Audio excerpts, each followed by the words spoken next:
from last quarter, if you don't remember it, that's okay, is if I have my position vector, which we usually label as S of t, this is my position function. So this is my position at any given time. If I take the first derivative of my position function, this gives me my velocity function.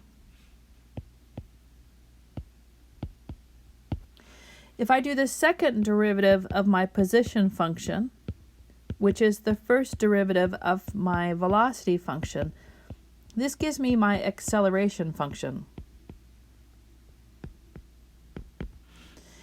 And then if I do the third derivative of my position function, which is the second derivative of my velocity, which is the first derivative of my acceleration, this gives me my jerk function.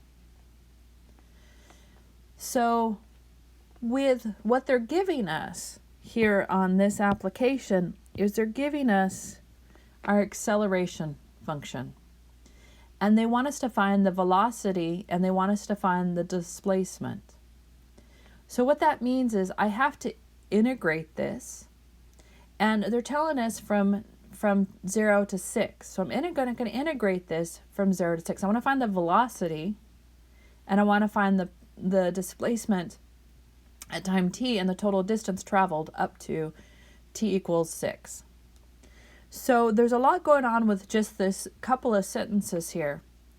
The first thing that we're going to do is find the acceleration or the velocity function in general, and then we're going to do it by integrating the from 0 to 6. So we're going to do it by evaluation. So the first thing I'm going to do is I have to find my velocity, v of t. So even though I'm given it from 0 to 6, I'm not going to initially integrate from 0 to 6 because I want to find v of t. And the way in which I find v of t is I'm going to integrate it. I'm going to do the indefinite integral of my a of t dt, and this is going to give me my v of t plus c. And then I'm going to use the initial values to figure out what c is. So I'm going to integrate the t minus 3 dt, which is, I'm going to add 1 power to the t and then divide by that value. So I have t squared divided by 2 minus 3t plus c. Now this represents v of t, and then I have to figure out what that c value is. The way in which I figure out what that c value is I put in 0 for t and solve for c. So v of 0 is equal to 0 squared divided by 2 minus 3 multiplied by 0 plus c, but this is equal to 3. So I know that c is 3. So my v of t is the equation t squared divided by 2 minus 3t and then plus 3. So that is my velocity equation. I'm going to stop and ask if anyone has any questions. What kind of questions do you have? The question is, where did t squared over 2 come from? So when I'm doing the integration, when I'm integrating from some, we'll do x to some power of n of dx, then I must have started out with the 1 power higher. So if I did, so this represents the derivative of my function. So that means I must have started out with 1 power higher. So to figure out what I start out with, by the rules of integration with powers, is that I have to take that n, so x to the n, and I need to add 1 to it. Because that must have been what I started out with when I did the derivative. And then I know that when I do the derivative of x raised to any power, then I have to, when I do the derivative of it, I have to bring down that power out front. So when I'm undoing that, then I have to be dividing by that n plus 1. And then I don't see anything else, so I have to assume that I have some constant. So if I do the derivative as an example, we'll do a concrete example. So d dx of x cubed, then I know this is going to be 3 is going to come down as the multiplier x squared, because I have to drop a power. Now if I'm asked to integrate this, I'm asked to undo that 3x squared dx, then I know what I started out with because I just did it. But if I didn't know what I started out with, then to go to what it was before, as I would have taken that 2 and added 1 to it, because I dropped it by a power to get the derivative. So to undo that, I need to add it by a power, by adding 1. And then my coefficient would have been that power before I dropped it, and so it would have been the 2 plus 1. So the fact that we have a squared here is because we had a linear there, and so if my derivative is linear, I must have started out with a squared. Now, if I started out with a squared and I do the derivative, I should have had a 2 in front of that t on my integral and on my integration there, on my integral. And because there's no 2 there, so then I have to adjust for the fact that there's no 2 on that derivative, and that's why I'm dividing by 2. Does that answer your question? So go ahead and find the position equation, or the position function. And where we are right now is we are right here. We have found the velocity function. We want this. So what we have to do is we have to integrate. So go ahead and integrate again, and you're going to do the indefinite integral. And then you're going to use its initial information to figure out what c is. So go ahead and integrate this and figure out what the position vector is. So if I'm asked to find the displacement function, then I integrate my v of t, which is t squared over 2 minus 3t plus 3 dt. So this will equal to, don't forget I add a power and then divide by that. So this is going to be equal to t cubed over 6, because I have to multiply 2 times 3. And then minus 3t squared divided by 2 plus 3t. And then plus c. So I don't know what the constant is, but I do have my initial information right here. So my displacement, they're calling it d instead of s, which is fine. So s of 0, so I put in 0, so I get 0 cubed divided by 6 minus 3 multiplied by 0 squared divided by 2 plus 3 multiplied by 0 plus c is equal to 0. And the only way that happens is if c equals 0. So your s of t, or d is what they're using, I like s better, that it's going to be t cubed divided by 6 minus 3t squared divided by 2 plus 3t. My constant is 0, so I don't have to put plus 0. So there is my position vector, or my position function. And then if I want to know what the displacement is I go back and I put in 0 to 6. Now I'm going to do this with a definite integral where I'm integrating from 0 to 6. So I know that what I have is t cubed over 6 minus 3t squared over 2 plus 3t, evaluated between 0 and 6. So I'm going to put 6 in there, so I have 6 cubed over 6 minus 3 multiplied by 6 squared divided by 2 plus 3 multiplied by 6, and then minus 0. We like it when it's from 0 to, especially when we don't have any constant. We just put 0, so it's minus the 0. 6 cubed divided by 6 is going to give me 36, and then minus, and then I have 36 times 3 divided by 2, so what is that, 18 times 3? I don't know what 18 times 3 is. Somebody tell me what 18 times 3 is. And then plus 18. What's 18 times? I hate it when it does that. I think I just messed up my video here, but whatever. So 18 times 3 gives me 54. So minus 54, and then plus 18. And so 36 plus 18. So it does equal 0. So my displacement is 0. But that doesn't represent the total distance traveled. That tells me my displacement is 0. What that means is between 0 and 6, that I must have came back to where I started. So between 0 and 6, my displacement is 0. That means that I've come back to where I started. It does not mean the total distance traveled. Now we're going to take a look at the second example here, and we're going to explain the difference between the total distance traveled and the displacement.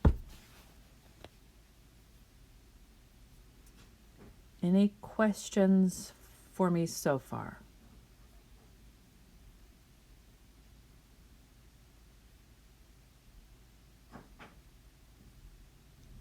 Okay.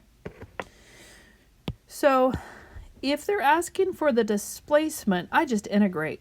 And I don't care if my answer is negative, positive, or 0. I just integrate it. So if I am just asked to find the displacement and not the total distance traveled, I am just going to do the integration. I just integrate it, and I don't really pay attention to the fact that my answer is negative or positive or 0. It just means if it's 0, that means I started where I started, I finished in the same place. If it's negative, that means I am typically, we call negative as being behind where I started or below where I started. If it's positive, that means in terms of displacement, that means I am above or to the right. Depends on how we're defining our position. If they want the total distance traveled, that's different. The total distance traveled means I want both positive and negatives to add together and not to be a negative number. In other words, I need to figure out where this thing is negative and where it's positive, and do the absolute value of these values and add them together. So if I want to look at my function v of t is equal to t squared minus 3t minus 18, I need to figure out where this thing is below the x-axis and where this thing is above the x-axis. So I can graph this, or I can just set this thing equal to 0 and figure out where I'm above and below. When I graph this thing, it's going to come down into negative 18, and this does factor. It factors into t minus 6 and then t plus 3. So my x-intercepts are at negative 3 and at positive 6. And this is what my graph looks like. It looks something like this. Not well drawn. Now, what I see is in this region right here, this is below the x-axis. In this region right here, I am above the x-axis. So what I have to do is I have to integrate this thing, and I'm going to find the absolute value of it. So I'm going to integrate this, and if I were to ask to go beyond 6, then I would have to do the integration from 0 to 6, and then 6 to where I'm going to end. Now, for this, because I know I'm going to integrate between 0 and 6, because I'm asking up to 6, I'm going to integrate from 0 to 6, and I'm going to take the absolute value of it. I'm going to do the absolute value of t squared minus 3t minus 18.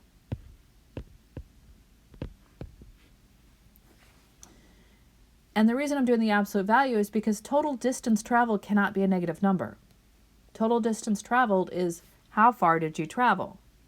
So when I drive up to Centralia, my total distance traveled to Centralia and back is 88 miles. my displacement is 0 by the time I get back home. But my total distance traveled is the travel distance forward to Centralia, up to Centralia, and then the distance traveled back down to my house. And it's 44 miles in each direction, so it's an 88-mile round trip. My total distance traveled is a positive 88. My displacement is 0. If I were to travel all the way up to Centralia, and then I traveled to Portland, then my displacement is a negative 54 miles because I am 54 miles below where I started. The total distance traveled is going to be the 88 plus the 54. So total distance traveled is a positive number. Displacement can be negative, or it can be positive, or it can be 0. So we integrate this, and go ahead and integrate that for me and do the evaluation. And one that doesn't, and that's fine. So let's go ahead and do the integration here. That is the absolute value of t cubed divided by 3, add a power, divide by that, minus 3t squared divided by 2, add a power and divide by that, and then minus 18t, absolute value evaluated from 0 to 6. Again, we love it when we see 0 and all of our values have a t, a variable in it. We like that. So then it's the absolute value of 6 cubed over 3 minus 3 times 6 squared over 2, and then minus the 18 times 6. Now this is the absolute value because otherwise we'd get a negative number. I'm assuming we'd get a negative number. And when you do all those numbers, do you end up with a negative 90?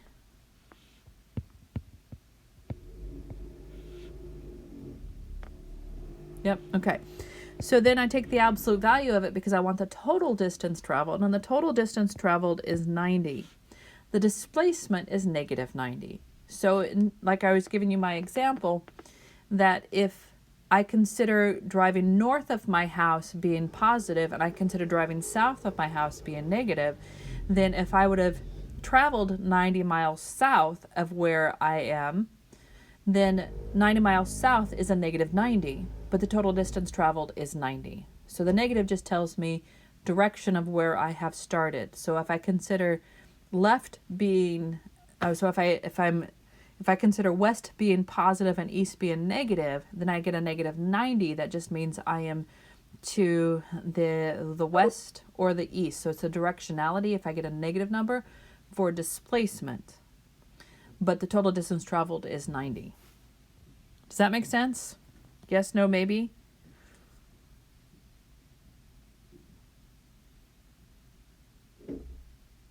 Makes sense to me. Okay. Anyone have any questions for me? All right. So now we're going to talk about odd and even functions. Now, if you remember from your pre-calc 1 class, or maybe you don't, even if you had me, you may not, we talked about odd and even functions and what it means to be odd or even.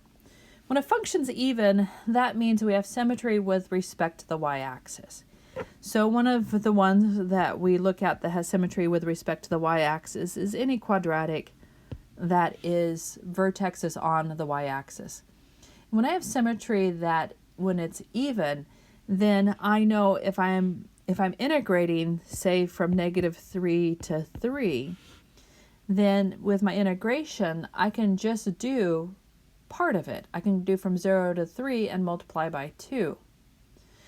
If I have, say, the sine or cosine wave, so if I have the sine wave, say I want to go from pi over 2, negative pi over 2 to pi over 2, and I know that we are symmetric about the origin. This is even, and this one is odd.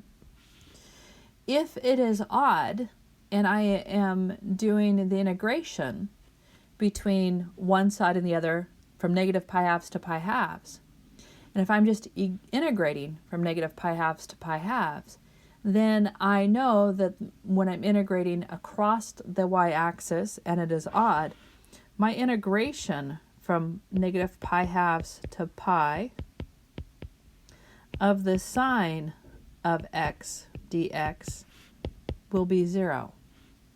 I don't have to do any work. And that's this second part right here. So if you are doing an odd function from negative number to a positive number about the origin, about the y-axis, then it's 0 and you don't have to do any work. You just have to know whether it's an odd function. If it's an even function, then you can just go from 0, and we love it when we go from 0. So we can go from 0 to the positive part and just multiply that answer by 2. So knowing that information just allows us to do these a little bit quicker. So cosine is an even function because cosine wave looks like this. It has a graph that looks like this. So this is my cosine wave. So cosine is even, but sine is odd. So if I'm asked to do B, then I don't have to do any work and I just write 0. Now if I asked you why, you would say because sine is odd. And you wouldn't have to do any work. Now, if I'm asked to integrate using symmetry for A, then I can do A as an integral from 0 to pi over 4 of the cosine of x dx, and all I have to do is multiply that value by 2. So go ahead and do the integral for A, please. And I'm going to put this on pause and let you have the opportunity to do A. So this is going to be equal to 2, and then the derivative of sine is cosine. So since I know the derivative of sine is cosine, then this integrates into the sine of x. And we're going to integrate it between 0 and pi over 4. So this is going to be 2. Let me erase this part over here so I can have some space. So this is going to be equal to 2, the sine of pi over 4, minus 2, the sine of 0. We love the sine of 0 because it is 0. And so this is just going to be 2, the square root of 2 over 2, which is just the square root of 2. How was that?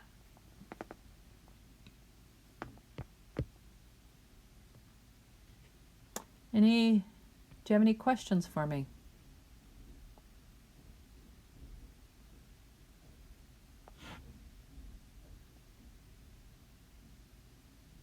Where did that 2 come from?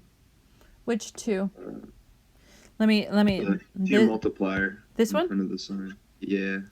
It's because Am I blind? No. I'm using the fact that I have symmetry with respect. Okay. So the cosine is an even function to begin with. So I check to see the function I am integrating. I ask myself, is the function I'm integrating odd or even? If it's even, then I'm allowed to go from 0 to the positive part of A and multiply it by 2. If it's odd, then I'm allowed to say it's just 0 with no work. Oh, I see. So you determined it was even, and then we're able to change the bounds to 0 to A, and then have the multiplier be 2 in front. Yeah. Make it even. Yeah. Yep. Okay.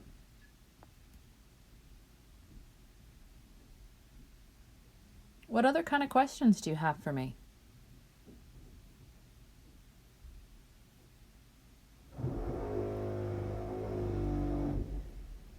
Now let's take a look at C here. The answer is 0. Well, actually it's D. Should have been C, but the answer is 0. I don't have to do any work. I know the answer is 0, and this is why. When we look at my cosine wave, here's my cosine wave. Here's 2 pi, and here's 0. The amount of the curve that is below the x-axis equals the amount of curve above the x-axis. Because I'm integrating between 0 and 2 pi, that's going to be true for sine and cosine waves. Because that's true for sine and cosine waves, then I know if I were to integrate from 0 to 2 pi of the cosine x, my answer would be 0. Because the amount of the curve below and above the x-axis will be positive. Now, if I wanted to know the total, if this represented the velocity, and if I want to know the total displacement, well, my total displacement would be 0. But if I want to know how far did I travel, then I'd have to do where it crosses the x-axis. So if I wanted the total distance traveled, and then what I'd have to do is I'd have to break it up between 0 and where I crossed the x-axis, which is at pi over 2. So I'd have to go from 0 to pi over 2, the cosine of x, absolute value, plus the integral from pi over 2 to 3 pi over 2, because that's the second time it crossed, 3 pi over 2, of the cosine of x, dx. Being lazy, I should put the dx there. And then plus the integral from 3 pi over 2 to 2 pi of the cosine dx. What I just wrote, this represents the total distance.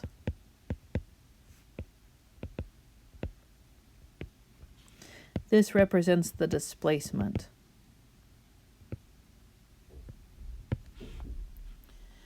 But because of the fact that the sine and cosine, if I am asked, and this is true all the time, if I am asked to integrate over 1 period or 2 periods or 3 periods, if it's a full period or a multiple of a full period of a sine or a cosine wave, then the answer is 0. So if I'm asked to integrate from 0 to 4 pi of the sine of x dx, this also equals 0, because that is 2 periods, and the amount of the curve that's above the x-axis equals the amount of the curve that's below the x-axis, and so the answer is going to be 0.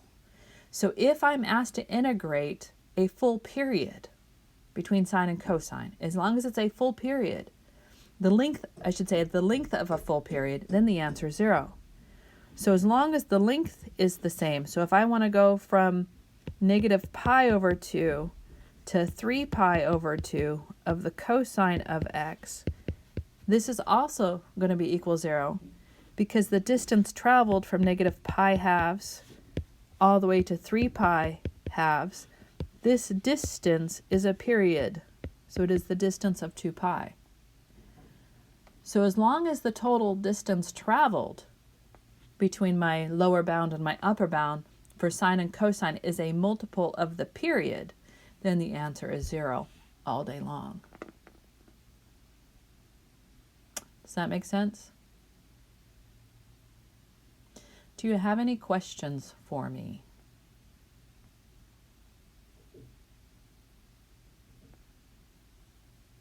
You can raise your hand. You can unmute yourself.